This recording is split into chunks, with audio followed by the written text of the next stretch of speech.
Hello everyone, welcome to Grow Your Future with Luxland. I'm Zar, CEO of Luxland Investments. I'm joined by our co-hosts Jade and Mark. How are you guys? Very well, how are you?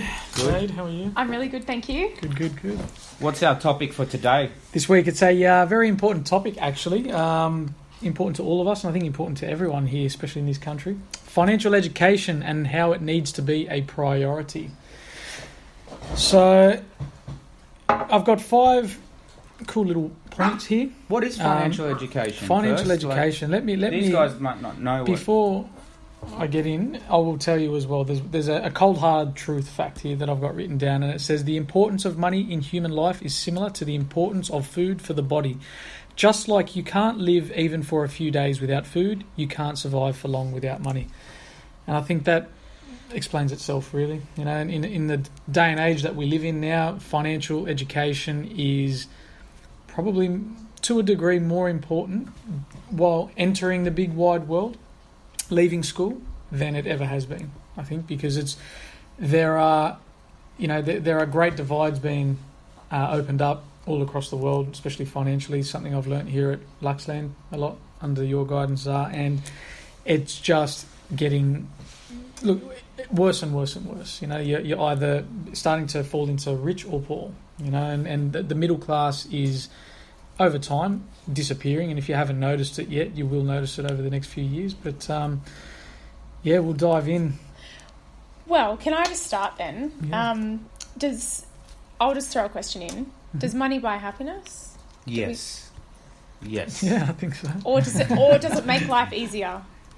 Well, you'd rather be rich and miserable rather than broke and miserable. Would you agree?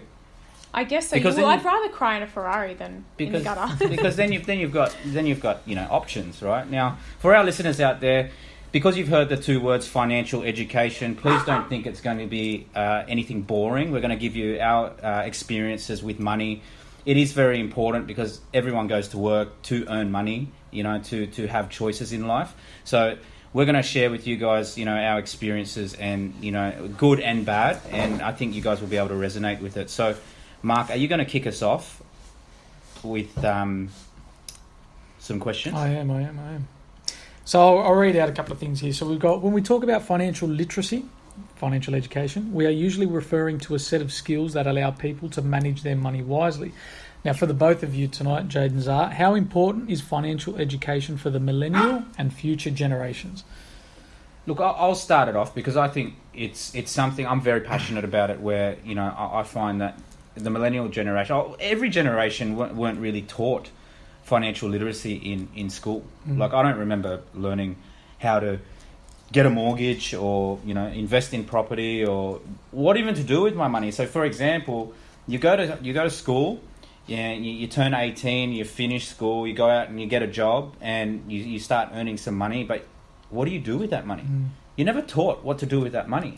And no one really talks about it because it's almost like a forbidden thing to talk about, money. Like we're not allowed to say how much we earn. We shouldn't be sharing that sort of stuff because that's what we've been conditioned from our parents. And, I think we should be upfront with it because, we need to know what to do with it. There are so many people out there going broke.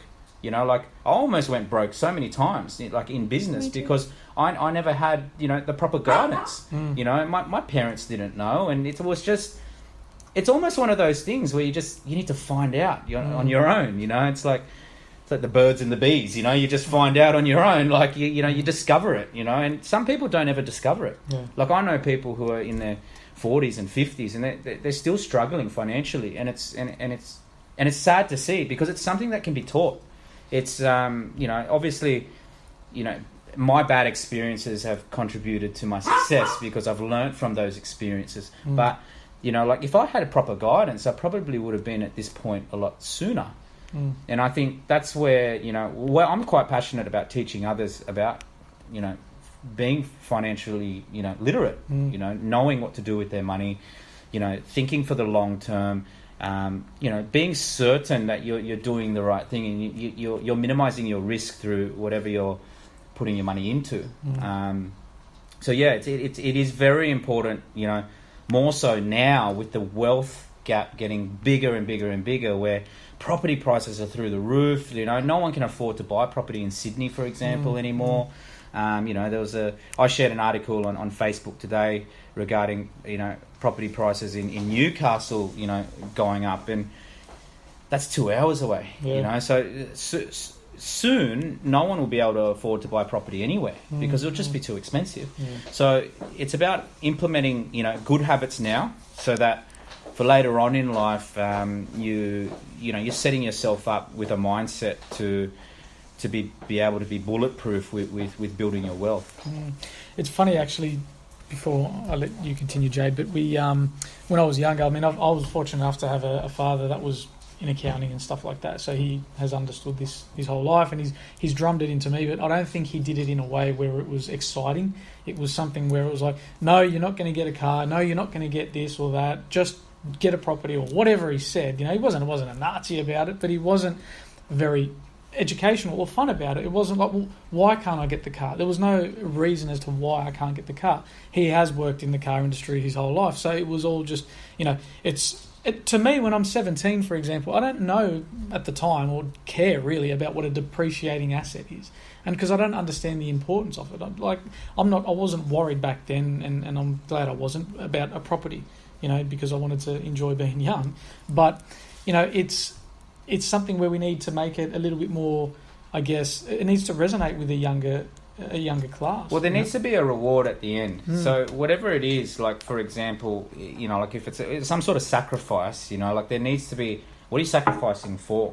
You know, like you need to be able to see some sort of light at the end of the tunnel where you're going to be rewarded, rather than just, you know, you're saving for no reason at all. Like, then there's no incentive for you to stack money away. Like, for example, I tell all my clients that, you know, like you will be able to have the holidays, the fancy cars, the jewelry, or whatever it is, the financial freedom, if you do all of the things that I tell you to do.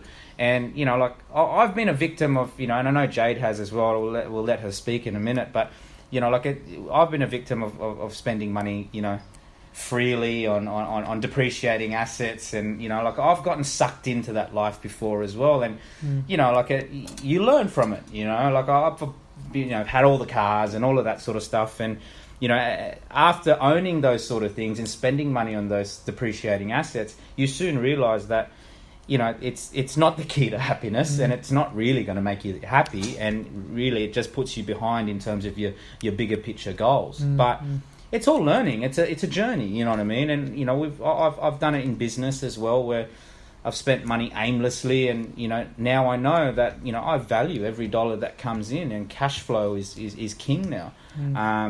You know, I know Jade's, you know, learnt a lot of financial lessons in business and personally as well. Like when we first met, you had a really big, you know, car loan, and it was probably one of the worst cars you could buy, and have a loan against it. I think I, at the time, when I realised I needed to get out of that debt, it was such a bad feeling, and I didn't know how I was going to do it. But I really do believe that you need to go through that, because all of these financial trials and tribulations I've gone through is all a learning for me. And the hardest lesson that you can learn lifelong is to go through it yourself. So I think our parents going, you know, you can't do this or you can't buy that, you need to put your money here, you need to stack your money away there. It's not enough for us. We need to go through and make those errors and stuff up ourselves and spend all our money and rack up a credit card debt when you're young, to really understand and just value the dollar, because you know, you don't know what your strategy is for the future either when you're so young. So for the millennials out there, like, it's not so clear. So what are you putting your money towards? It's it's about taking that initiative and going out there and getting that financial education before it's too late, really, as well. Where can these people get the financial education? And that's what we're talking about here, is that it should be taught in school. Yep. Like, it should be a subject in school. And like, you can't expect an 18-year-old, right, with high testosterone, let's say a male with high testosterone, and goes out into the workforce, earns his first 10 grand. Obviously, the first thing he's going to do is buy the best looking car he can get, so he can go and get the girl he wants. You know what I mean? So there needs to be some guidance. Yes, I completely agree. Now, moving on, we've got a it's very easy in today's society to become unaware of your financial well-being.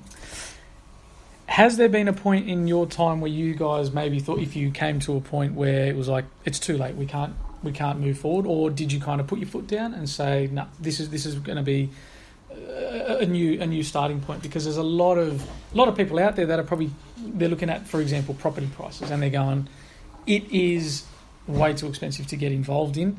I'm not going to worry starting now. I'm 25 and above or whatever. I'm just going to keep stacking money away, buy a car, buy another car on top of that, and just keep getting stuff, and I'll never have an asset that will grow. I'll only have depreciating assets, but I'll have fun.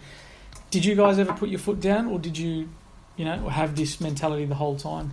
We've enjoyed, you know what I mean? We've enjoyed life. We've been on the holidays and all of that sort of stuff, but we've done quite well out of our businesses and, out of our property portfolio and all of those sort of things. So we've been able to justify it, but when Jade and I first got together, I had no money. And, I didn't buy her one handbag. We didn't go on one holiday. I didn't have a good car until I bought my first property. So I sacrificed, up until I bought that first property, and then I rewarded myself afterwards. And, I did make some mistakes in terms of personal finances, but at the same time, like, you learn from those mistakes, and you've got to learn quickly, because some people don't learn from those mistakes. They go out and they buy shit, and it just doesn't make them money, or it loses them money, or it continuously costs them money, and they just never learn from it, and they keep spending their money. And the truth is that a lot of people don't want to say that money's important, because they think it sounds shallow, they think it sounds greedy and all of that sort of thing. But in actual fact, we all need money. You know what I mean? Like, I'm not obsessed about getting rich, so I can have material things. I'm obsessed with being wealthy, so that I don't have to think and stress over not having money. Because I've been there before where I've never had money. When I first moved to Sydney, I had a debt of $25,000, and I had nothing. Like, I worked in a bar, that was it, right? And I vowed to myself that I never, ever want to feel that way ever again. So what I did was I became financially educated, right? And it's very, very important for our listeners out there to also become financially educated. And it's not about buying property, putting money into an asset, buying shares or anything like that. It's just getting that mindset right. It's about just learning from your mistakes really, really quickly, and figuring out what you're going to do for your future. Too many people think about today and not tomorrow. I think financial education has to be a holistic approach as well. It can't just be stacking money away in the bank for a property, or putting money in your savings account just to have that. Like, it's an approach to everyday life. Shopping, doing the groceries, and getting value for your dollar. And it needs to start from one thing, and it needs to span across your entire life for that to stick for life.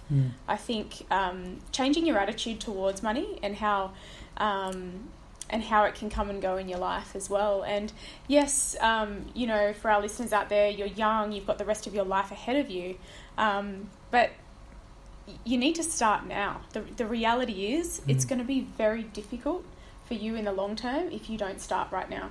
Yeah, it really is. That's just the plain truth. For our listeners out there, right, they may look at us and think, okay, you've got the cars, you got the jewelry, you're constantly overseas, you live a pretty good life. What are you talking about, Tar? You know what I mean? But the thing is, like, I actually live quite frugally. Like I do. I still bring my lunch